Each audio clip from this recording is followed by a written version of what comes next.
And it's the content, Phil, that you put out is amazing for the barber community. It's amazing for a stylist even, and it's just real. It's real content. I enjoy watching your stuff. Not only you're technically proficient at what you do, but how you articulate how to build a career in this industry is really refreshing to watch somebody on the same page as myself. So thanks for putting out that great content. I appreciate it, man, and I could definitely say the same. I think I started following you a while back now, and I'm easily drawn to people that have the same mindsets, kind of like the same goals, and just just really understand the industry and just really just have the same kind of energy, man. And I've been following you for a minute. And I love your stuff, and I'm excited that we're actually get to be here today. Becoming a barber, like what got you into the industry? What got me in the industry was I have four older brothers, and they always shave their heads bald. Cause like I'm Mexican, born and raised, Tucson, Arizona, Southside Tucson. It's like Mexico, right? So like I grew up in the hood, I guess you could say. And my brothers used to shave their head bald, and one day I was just like, yo, like, let me try to do a fade, and if they liked it, they kept it. If not, they just shave it bald anyways, right? And so by that time, I got to high school and I started cutting all my friends, and they'd catch the bus, and they get the $5 haircuts. And as soon as I turned 18, my dad told me, he was like, hey, like, do you want to keep doing this thing? I was working at Discount Tire. That's the only paycheck job that I've ever had. And he's like, do you want to keep busting tires, or do you want to pursue this barber thing? And so I chose to be a barber, and I've been working in a barber shop since I was 18 years old. School? Or you just taught yourself? Yes. Okay, cool. Yeah, I went to barber school and when I was 20. So I was lucky enough to be able to work in a barber shop for 2 years without my license. Yeah. And I appreciate that time of my life because it taught me a lot. It was kind of a sink or swim, because I didn't really know a lot on how to cut hair. I didn't know how to use a straight razor. I didn't know how to use scissors. I didn't know how to use a lot of things. So I had to learn really, really fast. Yeah. And so it really put pressure on me, and I'm glad that that happened. So you started using a straight edge in the barbershop without ever going to school? No, who like an OG taught you Yeah. then, or you taught yourself? No, I just I'm just a product of my environment. I'm like I guess you could say like I'm like a sponge. Like I really just absorb information fast. So I just watch people around me, and people gave me tips, and I just along the way I've always learned something from somebody. Being an open mind and being a sponge is so important. A lot of people in the industry feel like they know everything, or they feel like they can't learn something from somebody else. And I can learn something from anybody. I don't care if it's your first day in hair school. There's something you could teach me either by showing me how to do a different way or what not to do so I can prevent that from happening in the future with somebody else. And I think it's important that the barber community understands it's just about taking action. Like get the reps in. If you have a desire to cut hair, just start with your boys. Start with your brother. Start with a family member. Just get the reps in. And you do teach too, right? Yes, I have full time education now, part time barber. By the cherry. I cut 2 days a week behind the chair. I teach 2 to 3 days a week. We just recently opened up a salon. My girlfriend, she does lashes. And so we just opened up a lash salon. So I've been working with these ladies here, and I've been full time with them. And you know how it is to own a business. It's a full time job, and so it's taken up a lot of my time. And then I get to travel and educate with Clipper. I work with JRL Clipper Company, and I have that platform with being like a platform artist, with teaching, for companies. But then I established my own platform where I do my own classes. So like, I don't know if you saw over this weekend, I did a shear class with a bunch of barbers. That's like my own platform, and that platform is called Share and Grow Education. And I say that because the more that I share, the more that I grow as a barber, as an individual, as a businessman, and so I'm constantly just educating all the time. Okay, that's a nice little crossover between lashes and barbering. You couldn't get really any more different. The similarities between the skill set needed, the soft skills, the communication, the ability to communicate with your clients, the ability to really take the experience from whether it's a bed or whether it's on a chair. And like, where do you see the similarities? How do you help these girls grow their lash business? And what do you take from the barber industry into this industry? Oh, it's if I had to be 100% honest with you, it's exactly the same. It's literally the same, bro. The biggest thing that we work on is customer service. Customer service is key. Providing a quality experience is the second thing I would say. And then third is just being good with people. I think that a lot of people take that for granted. of being good to clients, being good to people, and just treating people like just genuinely good. Because naturally, I feel like people genuinely just want to feel wanted. So when you make people feel wanted, they're naturally attracted to your chair or to your lash bed, and it was all the same things. And so I'm just teaching them the same things that I applied with barbering and that I teach barbers, and it's working out, man. And we're gaining a lot of traction really fast. Mostly personality. Like you could be an okay barber and be fully booked if you have good customer service, if you are super convenient for your clients, if you have a decent product but a great personality. Like you can't be jacking people's hair up, but if you're likable and you're always trying to go above and beyond for your clients, you're going to build up. And I think the barbers especially have a chip on the shoulder and they don't want to go that extra mile. It's funny because I mean I have a barber in my salon and it works out great. And I've been to a couple of barbershops and I've owned hair salons my whole life. And I see like because I love sitting in a barbershop and watching how everything plays out. It's a very different dynamic than a hair salon. And a lot of them, the hungry ones, they always survive. They always thrive. And the ones who don't want to be there, like, you know, it, they kind of just cut just to get the job done and kick them out. And they're not as personable. They don't remember the conversation. I see that happening a lot in the barbershops. And the clients notice it. No, dog, I can't get you in today. Like that whole bit. Yeah, so what I've learned crossing over from men to women, right? I've learned two things. One, the reason why I feel the industry, because a lot of people want to blame social media for the reason why barbers are like that, but that was happening before social media, honestly. What I've realized is it's ego. There's a lot of ego in with men, and so a lot of times we let our ego stop our growth. We let our ego stop our money, and we Yeah. let our ego stop us from from filling our chair because we want to be have an entitlement and we want to come off as this masculine energy when in reality it just pushes a lot of people away. Working with women, I've noticed that they don't have a lot of ego, right? And they're willing. So like for real, like for instance, I loved working with women because women were quick to spend money on a class than a barber would, a male barber would, right? And so I really loved that I was able to do that because I got to tap into my feminine energy and start to work with women more. And it really opened up a lot more doors for me. And so I know that a lot of women don't have that, ego. Sometimes they do, it's just generalizing. But for the most part, what I've seen is like women don't have ego. So a lot of the times they are going the extra mile and doing those different things. But at the same time, it's kind of like a slippery slope. Like it works both ways, right?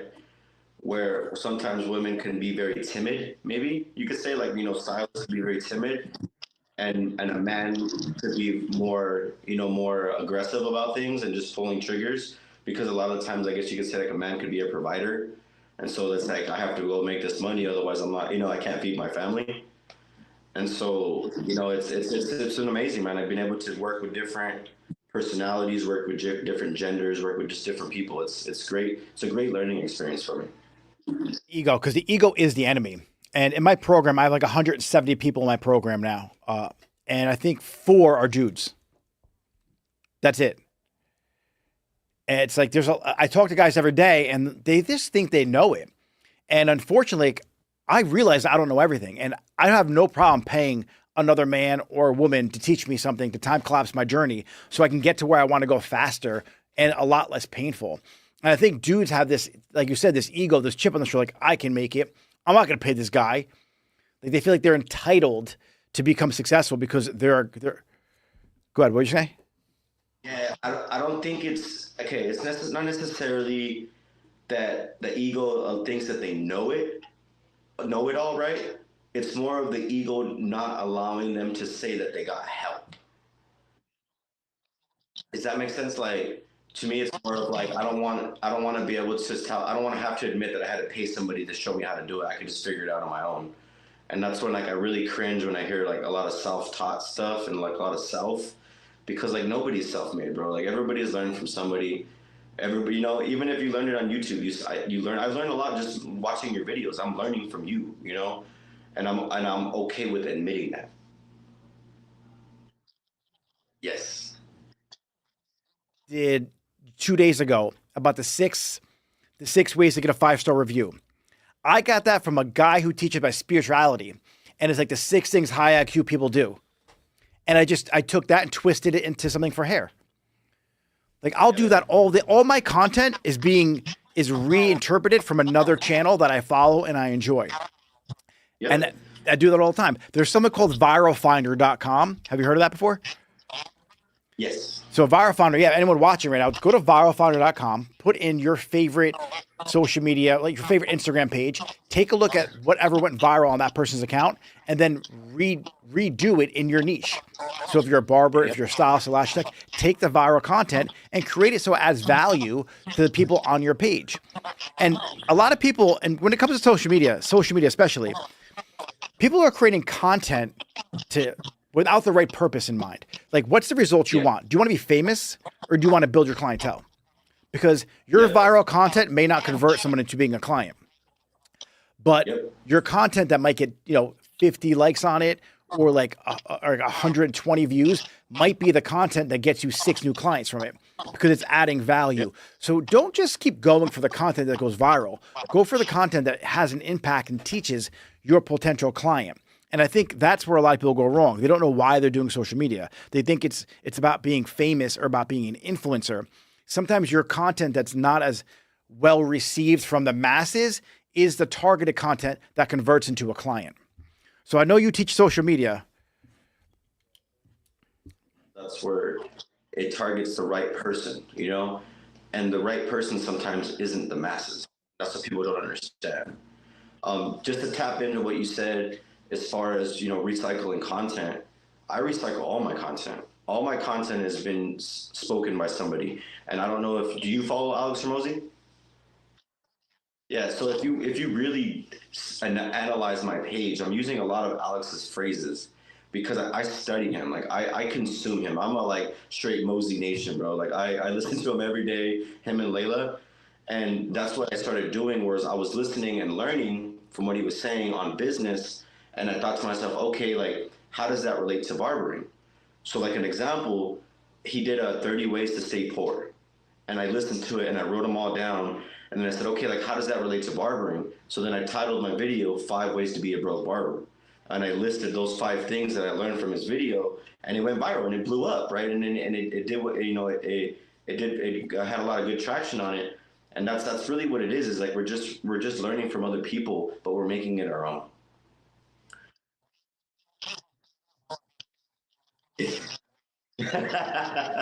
Yeah, Tag man, you I in just it. reworded it, made it mine, and I always tell people, like, think in barber or think in lash artist. Like, how do you see this? And I'll do that. My girl does the same thing. She loves Layla Hermosi, and she listens to her and she speaks with just like Layla. Like, I think she's mini Layla, bro, straight up.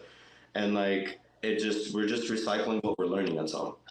And everybody's learning from somewhere, even with haircuts, right? Like when I do classes for scissors, I'm just telling them, like, this is learned from Vidal Sassoon. Like, like we learned that from him. It's been recycled and it's been changed and it's been added, and like people create their own formulas for it and stuff, but it's all comes from that same person, and from the yes.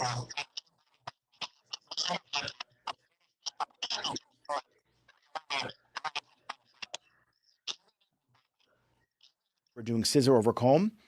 And I knew how to do men's haircuts. Like I'm a beast at scissor over comb. Like I'll enter a competition, scissor over comb, with any barber competition. Now I took the skills from that. I was like, how do I make this work? Because it's essentially the same thing, whether I'm creating graduation with my fingers or with a comb. So I created my version of that, like a longer men's haircut, stack the back, and do a whole graduated bob, scissor over comb. And I got that from a barber. It was my friend's dad. We actually partnered up years ago. And he's phenomenal with the scissors. And so a lot of my skills for cutting women's hair is based off of men's hair cutting, because the head shape's the same, the over direction's the same, how you build weight's the same, how you move weight's the same. It's just a longer version of it. And when I connected those dots as a stylist is when I really took off to the next level with my cutting. Just a real quick side note. Can you see me in the shot? Because the screen's frozen, so I just want to make sure that I'm in the shot. All right, cool. Because on your end, it's just frozen of your face. So I'm just making. Yeah, we're good. Like as long as everybody can hear, I just want to make sure that we're.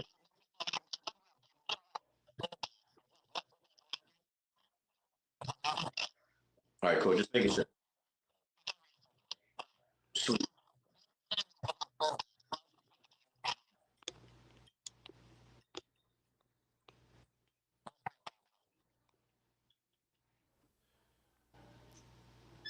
James, are we good? Yeah, we're good. We're good. Everything's clear on your end. Yeah, we're Cool. good, Phil. Now All right, cool. I pushed the button. I pushed the button, and now I'm back. So we're All right, beautiful. everything's All right, back. cool. All right. All But right, so let me ask you a question. just from what you were saying, as far as yeah, go ahead. So I'm a new barber, let's say. I am just entered hair school. Who are the three people I should follow? What are the three activities or habits I should have? Right? The three habits I need to make them a habit. Like the three activities I need to ingrain in my daily routine and ritual in order to maximize the amount of success at the end of my hair school journey and to hit the ground running. Okay. So the first one is who three people you should follow. Oh man, definitely. I'm gonna have to say Josh LaMonica Okay. because that's who I look up to. He's doing his thing. Josh LaMonica. I would have to say Los Cut It because Los Cut It to me personally is the best overall. Like he's good at. There's not one thing the guy's not good at, and he's really tapping into his educator era now, where he's teaching a lot more now, and so I love what Los Cut It's doing. And then last one, if I had to be honest, I would have to say you. Yeah, just because. Yeah, I know that sounds cliche, but it's not like because I try to gauge it based off of like men's hairstyling, barbering, and then like business education. Like I would say you for sure because what you're teaching is just it's the same thing. Like it's the same tactics that barbers need to use, and I feel like you say things that barbers need to hear. You know, and so education wise, I definitely would be you wise as far as like mindset, business, and then my boy Donnie Joseph for sure, man. I love my boy Donnie. Do you follow Donnie? Yeah, Donnie Joseph. He's a businessman, entrepreneur, owns a barber schools, owns barber shops. Yeah, wrote a few books. Like he's my man's doing his thing, and he speaks truth a lot, and he gives a lot of free information. He has his own bookkeeping company, so he helps barbers with financial literacy. And yeah, man, he's a goat. And Chris Bosio, my bad, last one, Chris Bosio. All right. And you, obviously. No, that works. No, that works, dude. I got it. Now, three habits. The three things, it could be three or five, right? The five habits or three habits, 3 to 5, that you do on a daily basis or that you grew into, right? You actually started stacking into your life to build you a career of success. Like what are the 5 things, 3 to 5 things that you do every day that a barber can take from this conversation and start putting that into his daily routine? Oh, for sure, they got to learn something every single day.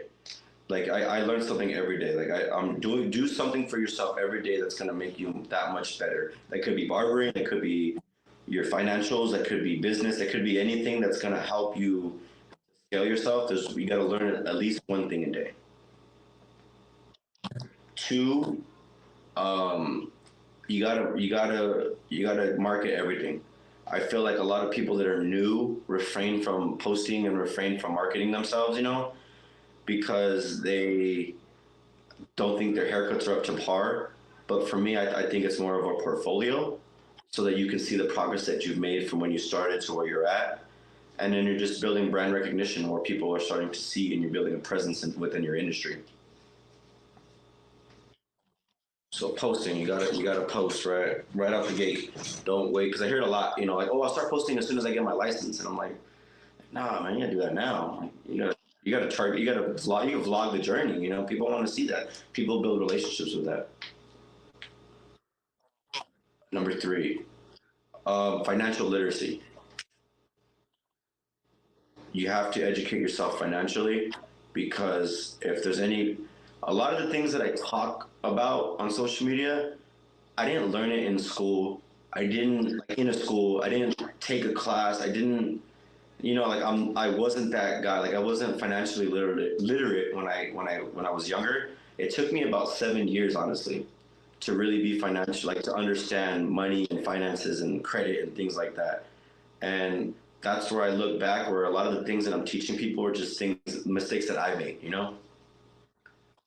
And so really make yourself literate and get help, seek help. Like I said earlier, like a lot of people don't want to get help for their finances. They just want to keep it and not claim their taxes and, you know, do things like that.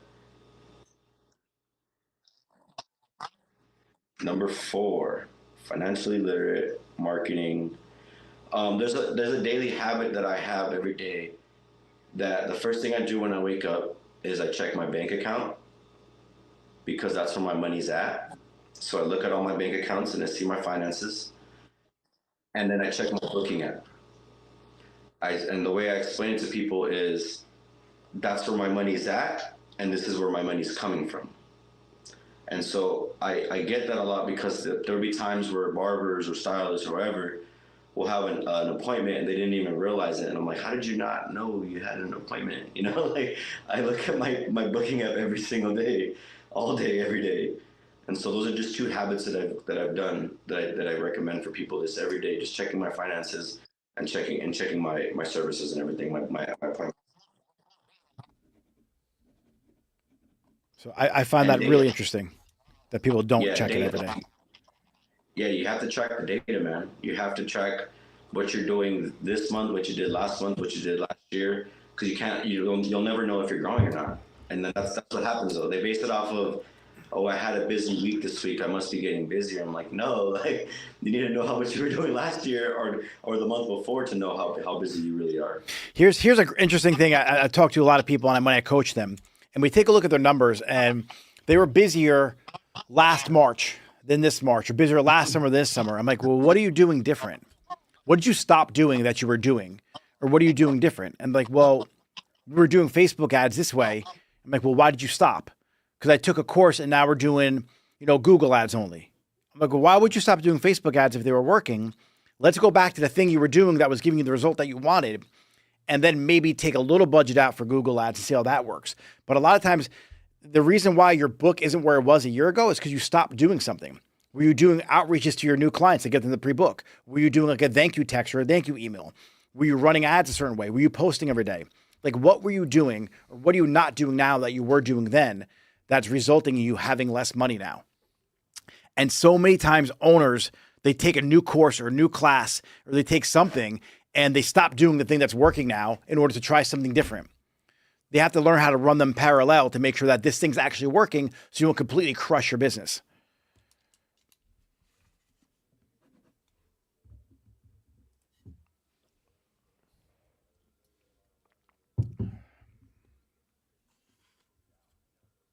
Never.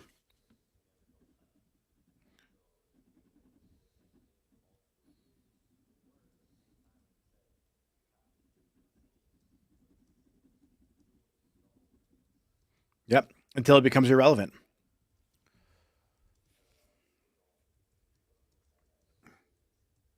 Well, that's where you stack wealth from. Now, if you have a Facebook campaign doing really well, then you stack that with your Google campaign. Then you have an email marketing campaign. Then you have an organic YouTube campaign. And then all of these things keep on bringing in new clients. You're crushing it. Yep. Yeah. And I feel like what people misunderstand the most is that they call it like the one percenters. There's a lot of little things that I do every single day that if I didn't do it, it wouldn't be 100%.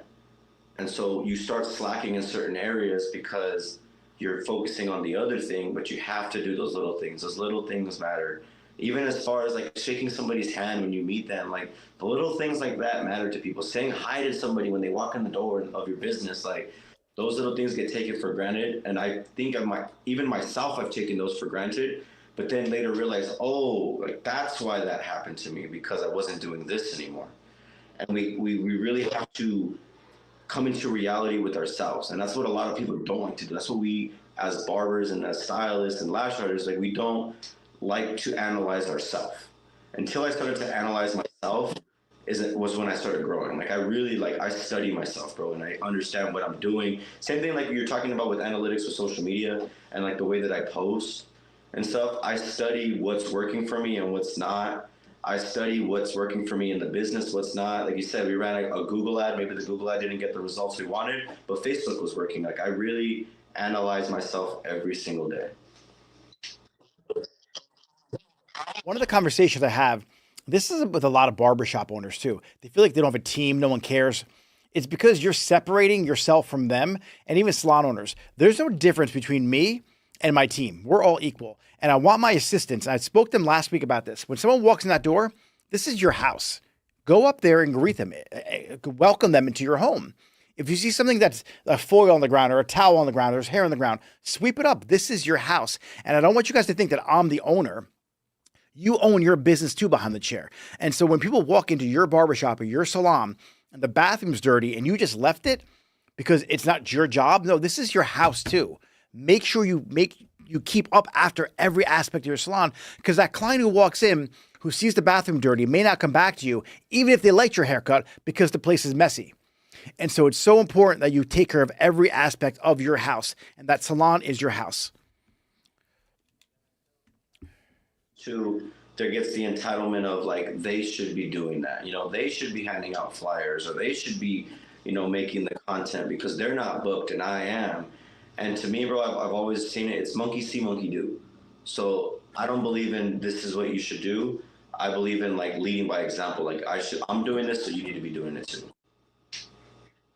And It's so far that I create such a level of expectations that even if they fall short, they're still above average. Like I post every day. I go live every day now. Like I want them to post every day for their business though. I don't care about what it does for my salon. I'm good. But each one of my team members, I want them to have success. I want them to drive the car they want. I want them to have the house that they want. It has nothing to do with me, it has to do with them. So as owners, and when you take this role on as an owner and the leader, it's up to you to make sure you're pouring into your team and you're building the team. And just as a result, the team will build the business. And so if you just focus only on your team and truly care about how busy they get, how successful they are in all areas of life, watch what that will do for your business.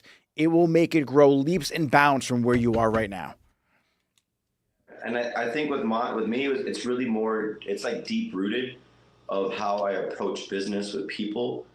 Is like I grew up with a stepfather that would be like, you got to do this and you got to do that. And in my mind, I'm like, well, he doesn't do that. You know, it was more do as I say, not as I do. And so like it stuck with me as a kid where like I'm never gonna be that. Even like working in barbershops, like there was things that I learned from owners that I'm like, okay, like I like that. Like I'm gonna do that when I open up my own shop one day. And then there was things that I said I'll never do that when I open up a barbershop. And so, it really comes down to just the years of being behind the chair and just learning a lot from other people of what to do and what not to do. And I'm a firm believer on do as I do, not as I say. Is my sound? You still got me, James. Still coming through. Phil, you still hear me, right? All right, cool. Got me now? We're good? All right, cool. Yep. Can you hear me now? All right, good. All right. The whole do as I do, not as I say thing. I love that. I love that when owners ask me about how come their team isn't doing the things that they want them to do. And the first thing I ask them is, take me through what you do. My team doesn't post on social media. Well, do you post on social media? No, I'm busy. Okay.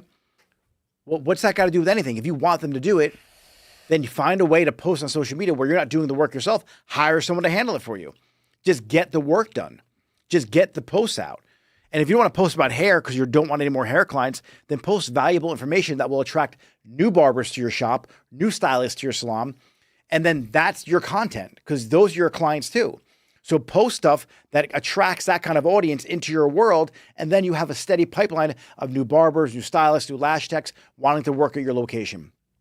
And then you never have a shortage of help in your salon or your barbershop. And that's where they get it wrong. And then what I see a lot is the way they see it from their perspective is like, well, I already did all that. They should do it now. Have you heard that one before? Yeah, I hear that one all the time. Yeah, I already did. Yeah, I already did the work. Like they should be greeting the clients. I already did that for years. And I'm not gonna lie, like I think I had that mentality for a little bit too. But then that's when I said, when I realized it's like monkey see, monkey do, meaning like, what if I don't do it, they're not going to do it. And it's the same thing what you're saying is like, oh, well, I'm booked, I don't need to promote myself. But like, how can you lead somebody if you're not doing it? You know, like telling people don't, naturally people don't like to be told what to do. So if you just do it, they're naturally going to want to do what you're doing.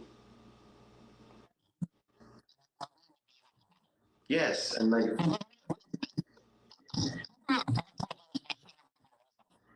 Know they should be doing it. They don't know how to do it, or they're not motivated to do it. That's it. And so to not know how to do it, if you're doing it every day, you just say, hey, follow me, do what I do. Then they got it. Yeah. You want what I want? Do what I do. I tell people that all the time because I've had meetings with people. I've had people pay me money to give them advice on like, oh, I want to open up my own shop one day. And the first thing I tell them is like, first of all, do you genuinely like to help people? Like, do you want to help people?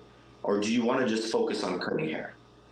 And if they don't want to help people, I say, you know what, honestly, this probably isn't for you. Thinks that they can open a barbershop up. I see them pop up all the time. And like they got their friend who cuts hair. You got the guy comes into the barbershop. You're you're getting your hair cut. You're like, bro, we should open our own. I'll put the money up for you. And it just falls apart. And the guy has no idea how to run a barbershop. Yeah, man. The best advice I tell people too, like if you want to open up your own shop one day, barbershop, salon, whatever, manage it before you own it. If you can't manage it, you won't be able to own it. And if you manage it, then you can really see, do I really want to do this? Before I invest my whole life savings into this business, do I want to do this? When as a manager, you get to see whether you get to run it for free 99 where you don't have to invest your money. Because now you're taking on a whole nother animal of the stress of running the business and trying to get the return on your investment. That's even more stress than it was before when you were a manager. So if you can't handle the manager portion, then you probably can't handle the owner portion. I talk about a lot with my team. It's called career capital. And when you open a business up, you have capital. You got to put money out to buy the location, buy the chairs. You also need career capital. You need to have enough of knowledge in that business, the career capital, to learn how to run it.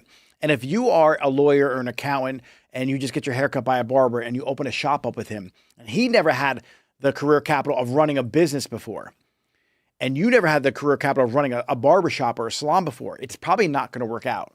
So like you said, manage it, learn the career capital, learn how to do inventory, learn how to manage the money, learn how to do commission, how to do rental, what you need to do for a contract when you have a rental agreement. All of that goes into it. But if you have zero career capital, you will burn through all your capital trying to learn the career capital. So you can get that for free by managing a salon or just hiring a mentor. Take a barbershop owner out to dinner, out to lunch. Like, hey, let me learn from you. Oh man, you don't know how many times I've told people that like people will ask me advice or they'll want to like, just network. And I always tell them, bro, I was like, food is my love language. Like if you would just take me out to eat, I'd spill the beans. Like I really would. Like anything that you want to know, I will settle it over a nice dinner of food because food is my love language. My girl loves you forever. She loves food. And so if you ever want to get some free knowledge, just take me to dinner, man. And people, you know how many times that's happened? Very, very few. I probably have more, but it's probably less than my right hand right here. Yeah, it's so And it's simple. crazy, bro. And it's not even just that. Like, I get barbers that reach out asking that are in school and they want to ask advice about their career. I do classes every single weekend. If you would tell me, hey, let me help you with your class. Let me set up the mannequin stands for you. Let me clean up after. Let me go get the lunch for the guys. Let me help you print out the certificates. If you could give me that sweat equity, I would literally tell you anything you wanted to know. And people just choose not to. And why do you think that, though, by the way? Why they choose not to help you out and like give you some sweat equity? Not help me, though, like just per se, like in general, where they don't take advantage of leveraging their time.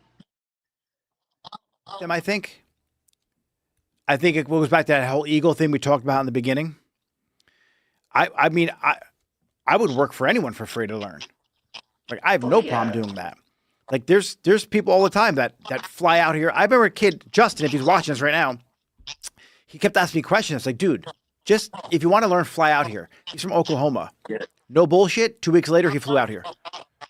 That's awesome. And So awesome. yeah, like this is before I really started even coaching. I was like, just follow me around for the day. And so he followed me around. And then we sat at the end of the whole trip. I talked to him. I broke down his goals, his vision, everything. And now it's a paid service I provide, believe it or not. Yeah. And I feel like people. I have that mentality when I would hire barbers. I would make them come in and sweep. I would make them shadow. Like, oh no, you need to shadow this barber today for at least a few weeks. If they couldn't even do that, or you need to greet the clients first and offer them waters. If they couldn't even do that, they wouldn't even get the application past the application process, because it's like if you can't even do that, you know. And same thing with classes. When people tell me they want to be educators and they want to teach, I tell them come in to my class, you know, and you can sit in and stuff. And I gauge based off of how they treat the situation, because that's like an Alex Hormozy thing. If you can't do it for free, you can't do it when you get paid. So if you're not willing to do something for free, you won't get paid to do it, and that's facts. Process of my hiring process is the fact that I do my initial core values, identify what their vision is, and step 2 is I want them in the salon to hang out for the day. And then I watch and see, do they get someone coffee? Do they help out? Is the phone ringing? Do they sweep the floor? Do they get the towels? Like, are they trying to learn? Are they trying to add value? Are they on time? That's the big one too. Do they show up on time? Oh, that's a no-brainer. I have a tricky complex, so I give them like a little bit of grace, but they should be there 15 minutes early and texting me, where is it? And the on-time thing is I'm a stickler for, because this business, it's so crucial to run on time, because everything is about time, especially if you're behind the chair. Like you need to make sure your clients aren't waiting for you. Yeah, it's so competitive. I was having a conversation with somebody yesterday. There was a shop, the first shop that I ever managed was on, you know, like we call it like the south side of town, where it's very heavy traffic. Everything's like turn and burn, you know, kind of like just a fast-paced style business where there's a lot of walk-in, a lot of traffic flow in there because it's in a shopping plaza. And there'll be an instance to where we're all sitting not doing a haircut, and then there's 10 people waiting within the snap of a finger.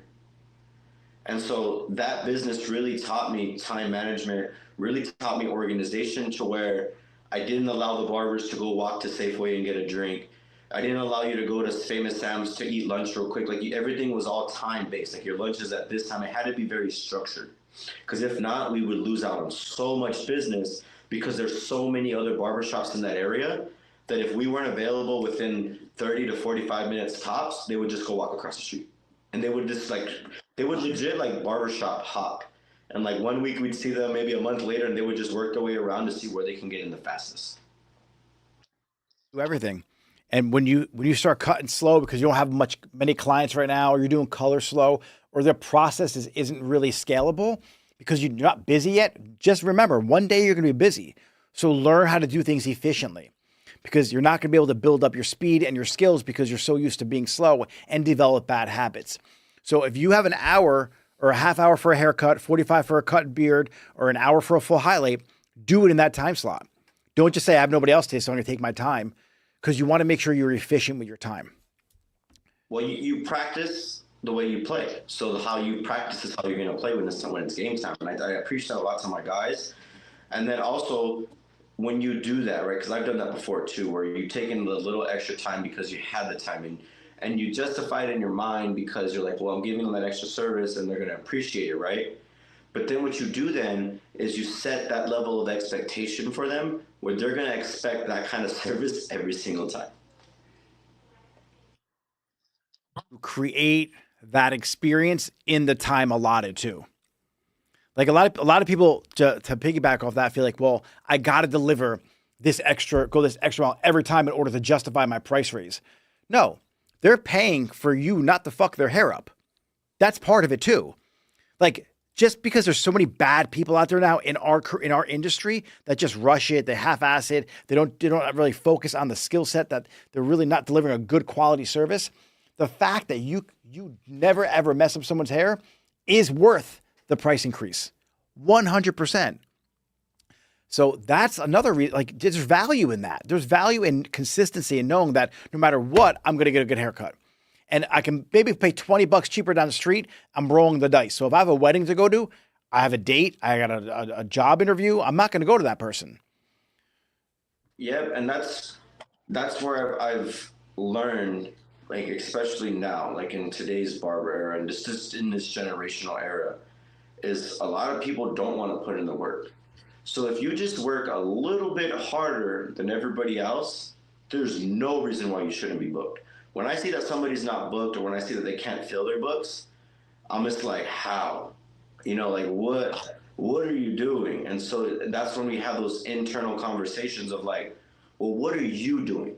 Because I feel like a lot of times we try to scapegoat why we're not booked, or why we're slow. Oh, because we're in a recession. Oh, because just a lot of reasons that we try to convince ourselves on the reasons why we're not booked. But in reality, the rich stay rich and the poor stay poor because the rich are willing to work harder than everybody else. When COVID happened, you see the posts and you see the memes, of how these billion-dollar companies became trillion-dollar companies during COVID, right? And what the fuck were we doing? We were at home not doing shit. So well, of course they're gonna get. Yeah, in generalizing, we generalizing, generalizing the fact that it's like we were chilling watching Netflix and Yeah. they were scaling business, so we're Yep. upset that they're $1 trillion company now when we took almost a whole year off of work. Don't be mad at the results you don't get for the work you didn't do. Ooh, love it, love it. Yeah. You read a lot of books, huh? I do. Yeah, I do a lot of audios. Yeah. But Your quotes are like bam, like you're with it. That's awesome. I love it. when it comes to when it comes to being successful and people's like, oh, it's so hard to be number one. I'm a big believer in being number one, being the best at whatever I do. You don't have to be the fastest gazelle not to get eaten. You just can't be the slowest. So if you're in a race, you don't have to be the fastest, dude, but just don't be the slowest, and then you'll survive. Like if you're worried about surviving, then you're good. But so many people feel like, oh my God, I'm looking at Phil, I'm looking at Nick, they're doing this. Don't do what I do. Do what's okay for you and what's on par for your brand. But you can't be doing nothing. You can't be last place. Analysis paralysis, right? And I heard that from an influencer one time, and he says that you overthink what you're not doing so much that you end up not doing nothing. So you're just like stuck in paralysis because you see all the things you should be doing, you know what you should be doing, you see other people doing it, and you're sitting there not doing anything. They say, these people, I talk to them all the time, they tell me they're a perfectionist. You're not a perfectionist, you're a procrastinator. Just fucking do the job, get it done. Oh man, that's perfect. Yeah, man. I tell them all the time. I have conversations with people every day saying, they're going through this and they're going through that. And it's hard for me to relate because I try not to let my emotions they affect my day-to-day routine. Like, yeah, I might go home later and be upset, but I'm not going to stop my day because I'm going through some shit, Never. And that's the problem though. Like I've worked with people where they'll say that, oh, I'm just a perfectionist, and so I overthink it. But thinking and it's like my vibes, and like the energy, like those are all emotions. So when you move on emotion, like you're gonna lose because what anybody, man, woman, all our emotions do are this, right? Yeah. Like it's like a roller coaster. So if you move your life on emotions, like you're literally gonna be up and you're gonna be down, you're gonna be up and you're gonna be down. So you got to learn how to shut that switch off to where it's time to go to work. I got to get shit done. I got to fill my books. I got to pay my bills. I got to feed my family. And then later I can, sit in my room and cry for myself or something, but you gotta shut it off, man. You really have to. And if you actually don't like doing this, if you don't wake up excited to do hair or do this career, then don't do it. Then get out. Then don't work at my salon. Don't show up then. Just do something else. I think what people ask me the most a lot of times is like, how do you stay so motivated? And I'm like, well, one, I love what I do. And how do you work so much? Well, I don't work. I saw your story yesterday when you said that, like, to me, it's not work, bro. Like, I love this. Today's my day off. And I'm here. I'm supposed to be my day off. And I'm here with you. because I love this. I'm here for this shit. I could have got an oil change. I could have went and fixed my flat tire that I had for a week. But I'm so dialed in on what I'm doing, bro, that they'll tell you, like, Lester, all my guys, I tell them, like, yo, I have a flat tire and I haven't fixed it in a week because I'm so in love with what I'm doing. It's not this. Well, here's a little coaching for you then. Why don't you pay someone else to go change it for you? Give someone your car, tell them to go drive and do it, and it gets done. Stop doing $10 an hour jobs because you're worth more than that. Buy back your time. Oh man, that's Alex Ramosi. He says never do something that you can make more money doing. He's like, so if you're gonna do a job that you can make more money doing what you do, he's like, then just don't do it. Yeah. I just don't like. 100%. I talk to women all the time because women make good money doing extensions and hair, and I talk to them and they're stressed out. And I'm like, well, what are you stressed out about? When I get home from work, I have all this to do. I have the laundry. I have this. I have that. My kids. I'm like, why are you still doing laundry? You make $200,000 plus a year doing extensions. Why the fuck are you doing laundry? Pay a cleaning lady to clean your house, do your laundry, do your dishes, put the clothes away, and then take an extra client a week, and that covers her for the whole month. Like, it's mind-boggling to me. Go ahead. We're blessed because my mom had moved in because I've lived on my own since I was about 15, and it took till I was about 35 or 33 for my mom to move in with me now, and she lives with us, you know, and so we pay her to do our meal preps because people always ask, like, how do you guys meal prep all the time? I'm like, yeah, we cook, but we like to cook when we can, you know. Yeah. But she meal preps all of our stuff every week. She does our laundry. She cleans our room. And it was an internal battle for a little bit, especially for my girlfriend, because she had that inner thought of, like, that's not what a housewife should be doing. You know, like, she should be doing those things. And just, like, from one day to the next, she was just over. She's like, no, like, we're way too busy to be doing laundry and doing all this. And so we pay somebody. And the same thing, like, if you look at a lot of my videos, the other day I shouted out one of our stylists here, our artists. Yeah. And I have her making my videos for me because I'm so busy that making content is a lot of time. It's a lot of effort. Yeah. And so now I'm paying her to help me make my videos so that I can allocate my time correctly, you know? Yeah. It's called buying back your time. Yep. 100%. So the framework I teach is called the camcorder method. What I'll do is I'll film myself editing a video on my Apple iPhone or my iPad or whatever. I voice over exactly the steps I take, how I like it done. I give them reference of what videos I'm using as a reference point to go off of for when they edit it. And then I give them that whole thing and I let them now create it for me. And I take them 10% of the way. They take 80% of the whole creation of the video. The last 10% I come in, critique it, go over Q&A, any questions, answers, how can I make it better? Then I give them the project and now they own it.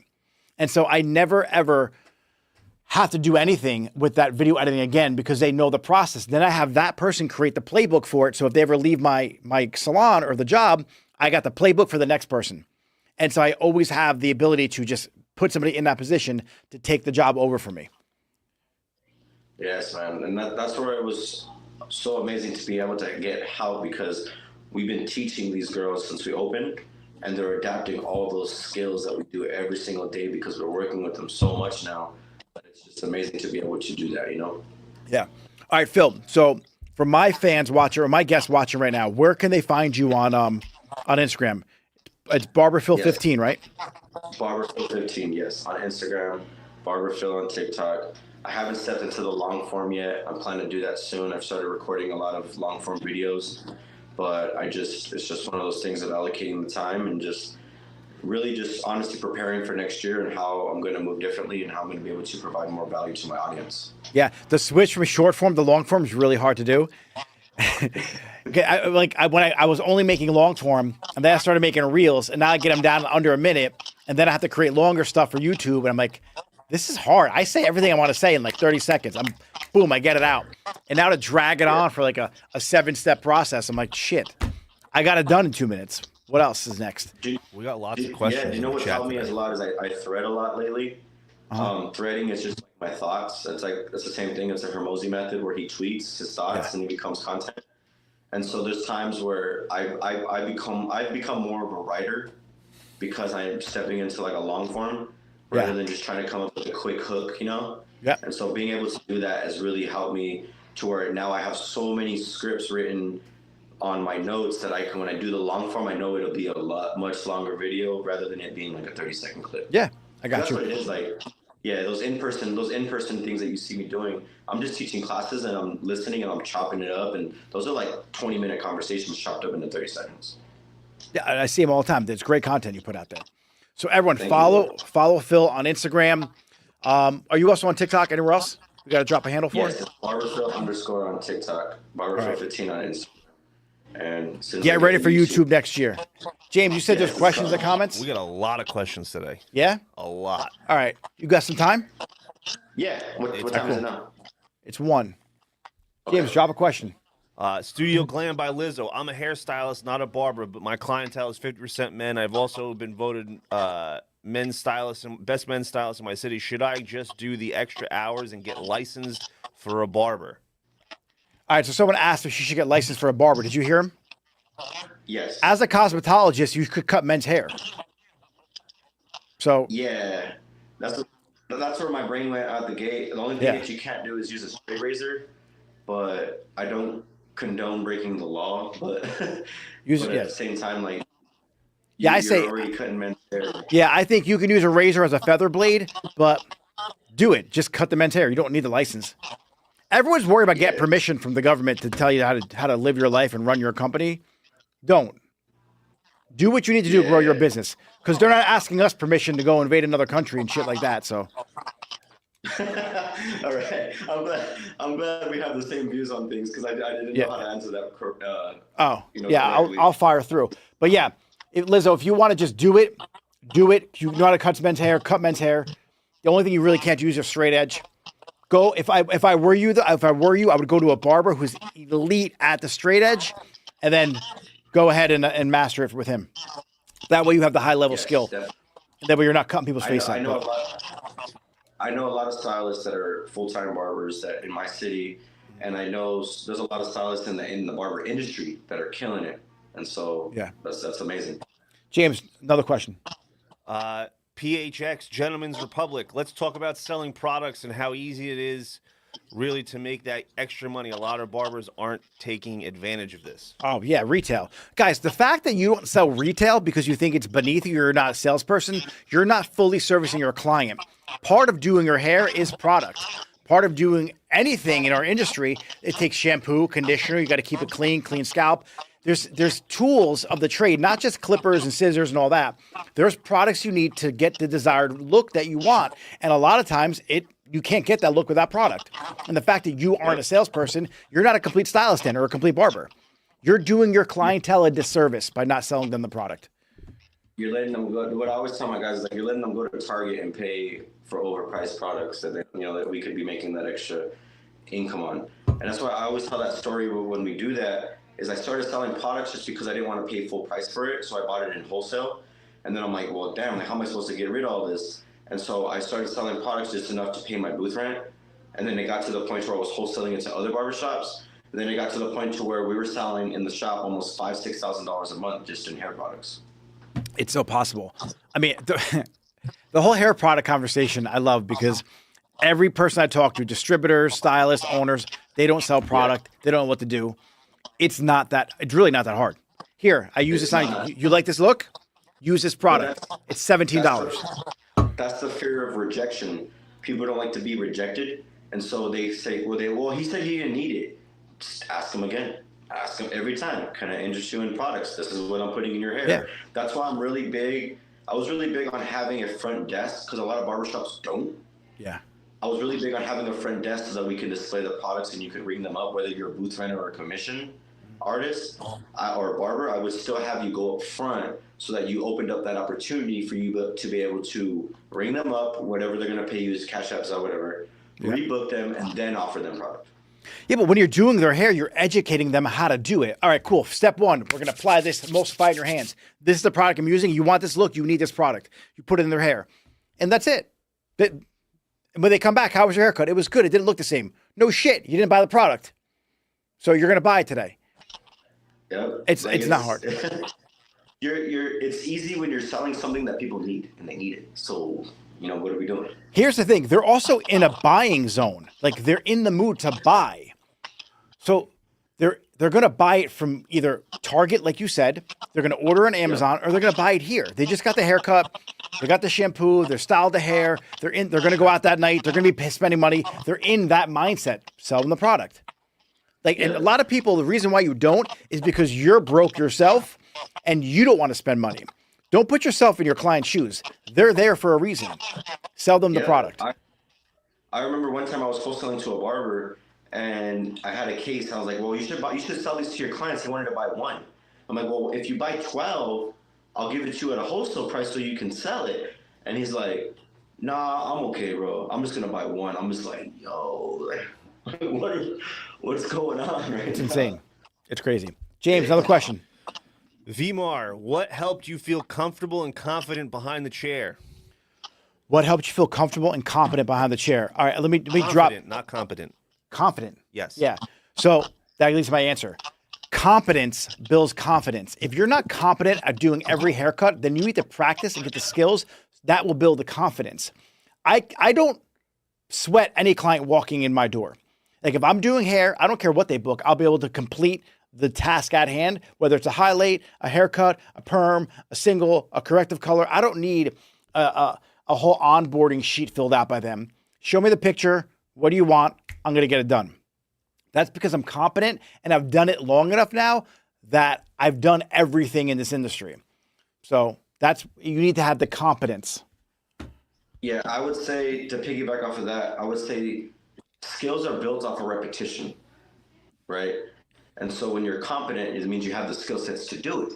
So the more that you do it, the more confident you're going to become, because you're going to be like, oh, I've done this before. Oh, I've done that before. And even if you're new, I always tell people, like, if your chair is not full, right, and your bed or whatever is not full and you can't gain clients, give it away for free.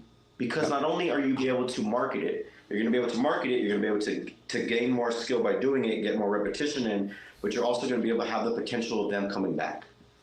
And so if you can't get clients in your chair, start doing it for free, because I guarantee you people will take free services. Yeah. I would rather, like, don't discount it, do it for free. That way you could film the content. Then you get a chance to get a testimonial, have them leave you a review, and then ask them, hey, do you love this haircut? Yeah. You got 3 friends that have fucked up haircuts that need to get a good haircut. Can you give me their number? And then you start building like that. Because discount means they're going to always look for the discount. They're not always going to look for a free service. And if you deliver, then they're going to come back and pay. But until you can get good enough to charge, then you should be doing it for free anyway. Exactly. So it's the act of giving. You cannot receive if you cannot give. So if you're not willing to give it away for free, it's going to be really hard for you to receive. Yeah. And it's exactly what you said. Like, if you gave somebody a free service, they can't help but tell somebody else about it. I was sitting at dinner last night, with a friend that got her lashes done for free by one of our artists. And she was sitting there just bragging about how great she was. And that's not even her lash artist, that's somebody else, you know? Yeah. And it's because it was the act of giving. Give so that you can receive. Yep. I love that. James, another question? Yeah. What, Michelle Fallop, what tips would you have for an introvert stylist? Stop labeling so the question was, what advice do you have for an introvert stylist? Stop labeling yourself as an introvert. Get rid of that label, because you're not. The fact that you asked a question on a public forum means you're not an introvert. You're using that as an excuse to hide behind because you're not good at creating content yet or having the conversation. So again, put the reps in. You're good at talking to people. Say that to yourself. I'm the best at this. Don't even use the word introvert anymore. You need to stop labeling yourself with things. Like, I have a client of mine, or a friend of mine, she likes to label her kid and her kid's special needs. He's not even that far in the spectrum. Don't label your kid that. Like, stop even putting that in your kid's frame of mind. Your kid's awesome. He's unique. He's special. You're not an introvert. You're outgoing. You're awesome. Like, just don't label yourself things that don't empower you. Only label yourself things that add power to who you are, so you can lean into that, because it's a positive vibration and a positive frequency, and you're going to want more of that. If you say you're an introvert, then you're going to give yourself a cop-out and an excuse, and it's not going to feel good. So get rid of the label. That's my advice. Phil, what do you got? Words are matter. Yeah. So when you speak it, it becomes reality. We just had a group discussion. We had a morning meeting before I jumped on with you, and they asked, what was a high and a low for you last week? And I was so proud because one of our girls said, there was no lows for me because I'm not going to allow those lows to take over my life. So I'm only going to speak the positives. And I was like, Love that. James, another question? Yeah, Jose from Silk Barber Lounge. What are some ways to be able to track quality barbers to grow the barbershop? Right. ooh, can I answer that one? Yeah, take that. I want to give that one to you. All right. Good barbers aren't found. Good barbers are built. If you're not willing to build people, it's going to be really hard for you to find barbers. If you look for the good barbers, just from experience, when you look for great barbers, you're going to find a lot of people with a lot of bad habits, a lot of egos, and people that grow and mold into the environment or the culture that you bring to your business. You got to be willing to grow people to find to create good barbers. Love that answer. Would you say, James, that was so loud? Yeah. Yeah, it was a little loud. Everybody's ears are pouring water. Kick that one off again so we have that one. All right, so I'm gonna record that so we can use that as a loop for you. How do you find great barbers? You want to be on the spot? Fuck it, come off the hip with it. How do I find good barbers? Good barbers aren't found, they're built.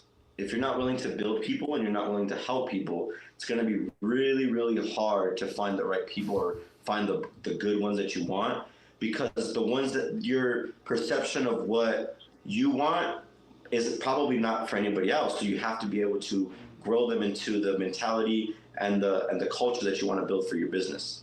Love it. James, my last question. Last question. We got like a lot of questions. Yeah, all right, bust out with them then. Who do you recommend to shadow on a one-on-one basis for a newbie just out of school? Where are you from? Yeah, where are you from? I don't know. It's an old question. I got a question for you, for that person. Where did you get your haircut your whole entire life? Was it the same barber or was it different barbers? Who gave you the best haircut, and go shadow him? All right. Or gave you the best experience, rather. Fade and braid. How important is social media for barbers, and should we trust these media gurus who promise viral videos with step-by-step process? So the question was, is social media important, James? How important is social media for barbers? Okay, social media is as important as having a pair of clippers in today's day and age. I'll tell you right now, because it's your portfolio, it's your business card, it's your ability to grab attention, and with your social media, you're going to increase your circle of influence. So you're not only going to be able to build your career behind the chair, but you're going to build up your ability to maybe network with a product line, create your own product line, create a barbershop, staff that barbershop, fill clients in that barbershop. So if you are on social media, then you literally don't exist. And when it comes to the gurus, take a look at their followers, okay? If they have real legitimate followers in a process, just do what they're doing on Instagram, because success leaves clues. Copy what they're doing. Now take a look at their followers, and then what I like to do is put in the name Muhammad. Muhammad's one of the most popular names in the world, but Muhammad's very popular in the areas of the countries that buy you fake followers and these fake bot accounts. So I usually put in Muhammad and I take a look, and there's like 5,000 or 10,000 that pop up, and they have 17 posts and they're following 5,000 people or 7,000 people. That's a bot probably. I take a look at the quality of their followers, and if they have bought followers or have fake followers on their account, I don't listen to that person. So I don't buy their program. That's my whole take on that. It's that, and then it's also, it's like you're supposed to gain at least 10% of your following. Like when you post, 10% of your following will be exposed to your content. And if they don't react or engage with it, then it doesn't get spread out to the rest of the algorithm. And so I believe what happened when the algorithm changed from the way it was, and it was like a timeline, right? And it became like a TikTok type of algorithm. Yep. It exposed a lot of influencers, because those 100,000 followers are either bots or they were dead accounts. And so they're showing the post to your dead accounts or your bots, and they're not engaging with it, right? Because you're not paying for followers no more. So your views are super low because you got a lot of dead accounts or you got a lot of bots on there. Yeah. I changed lanes. I went from being a hairstylist to being a business coach for our industry. So my engagement, I lose a lot of followers. I'm not teaching hair anymore, like hair techniques, how to do your bangs. So I went through a growing phase of like just losing people. I had to remove a bunch of people just because they were just following me from like my old Buddha sport days, my MMA days. Like I had Instagram for a while, and I evolved as a person. So now it's like, Now it took me a year and a half to get my views back up and start getting momentum again. Just keep your foot in the gas pedal. You weren't posting what your audience wanted to see at Yep. the time. And so you got to go through those growing pains to rebuild your audience to see what you want to see. But I also feel like that. Can you read the question one more time? Yeah, James, read the question. Same question? Yeah. Or new Yeah. question? And should you pay for No, their same step by? question. Read it loud. The question was, how important was social media for barbers, and should we trust these media gurus who promise viral Okay. videos with a step-by-step process? Okay. And so where I feel like when that question was answered, it's a little backhanded, meaning should I trust these people? But in reality, like everybody serves value. It's just on how you take it. Like you can choose to accept it or not. You know what I mean? It doesn't, but it shouldn't deteriorate you from growing just because they're a guru, you know? Yeah. I like that. Everybody has, whether they're full of shit or not, they can still have some value for you. Yeah. If you ever bought a course before or you bought someone's program and it sucked, don't let that mistake burn you twice. Like I was in a conversation with someone last night in my DMs and she's like, well, I bought a program, I had a coach and it didn't help me. Well, A, was it a business coach for the salon industry, which it wasn't, it was a life coach. And B, why would you not pick something, a program like mine? It's going to help you. Here's the testimonials. You're going to let that burn you twice now. So now it costs you double and you're not going to get the result that you want from this career because of that person.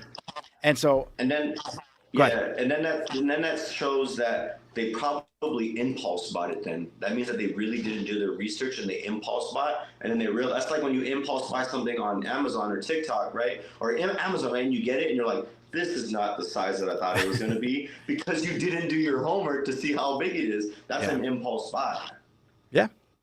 And I mean, I spent thousands of dollars on programs that were like, but I got one nugget of information and I made it worth that course then. That one nugget, that's what high level people do. Like Hermosi, I think Layla gave Hermosi a gift, Alex. She bought a one-on-one with Grant Cardone. I don't know if it was an hour or two. It was like a couple $100,000 or $100,000 for like an hour conversation.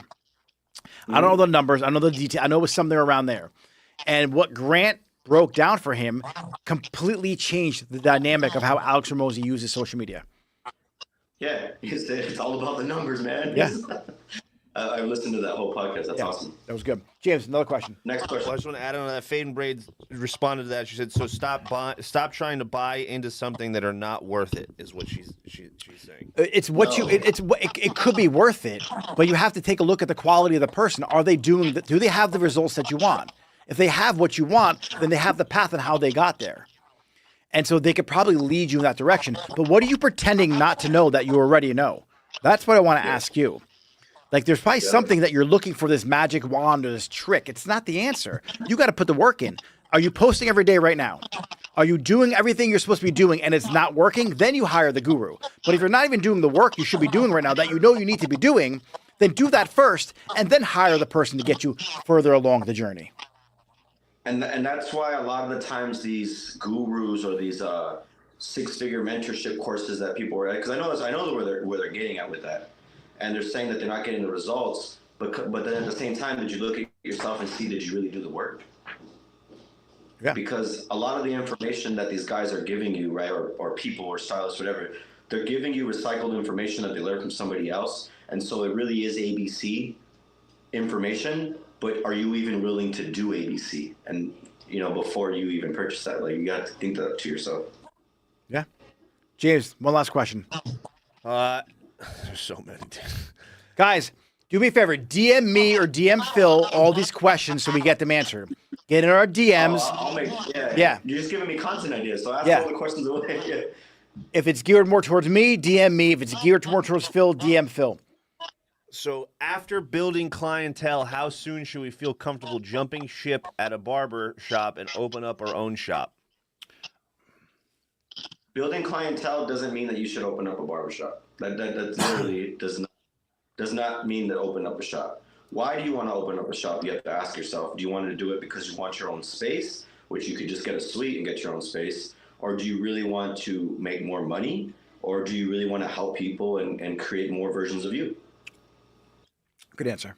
I'm even gonna touch on that one. Give me another question, James. One last one. Hold on.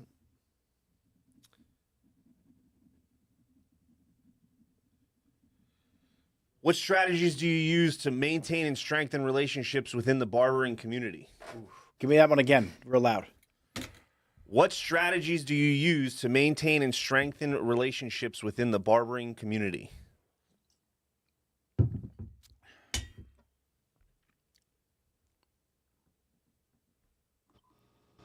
you hear that?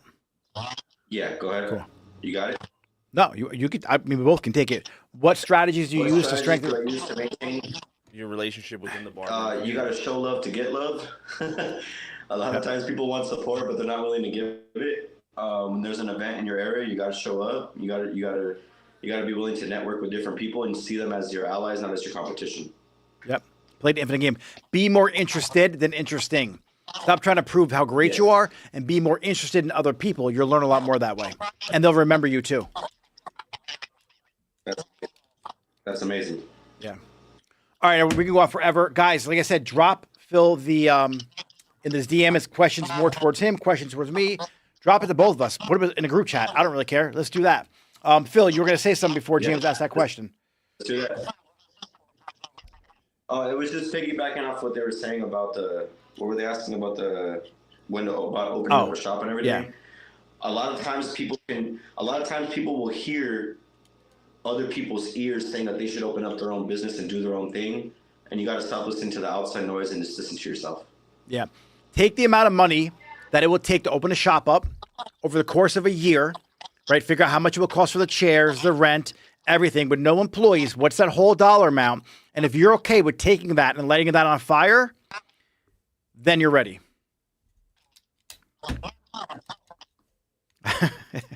Because when we opened up the salon, my girlfriend, she was really nervous because she's never opened up a business before like that, right?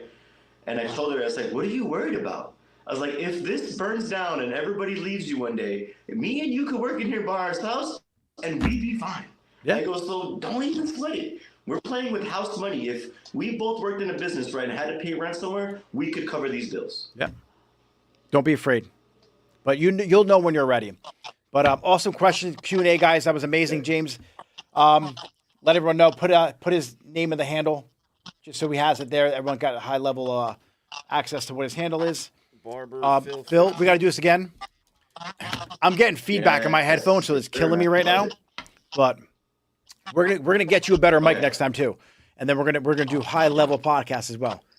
Yeah, Phil, you got to come back, man. That was a great time. Yeah, you're awesome. Yeah, we're gonna do it again. Everyone, thanks for tuning in. I will see you guys tomorrow at 12. Adios, Phil. Thanks a lot, brother. I'll call you in a second. That's it. All right, guys.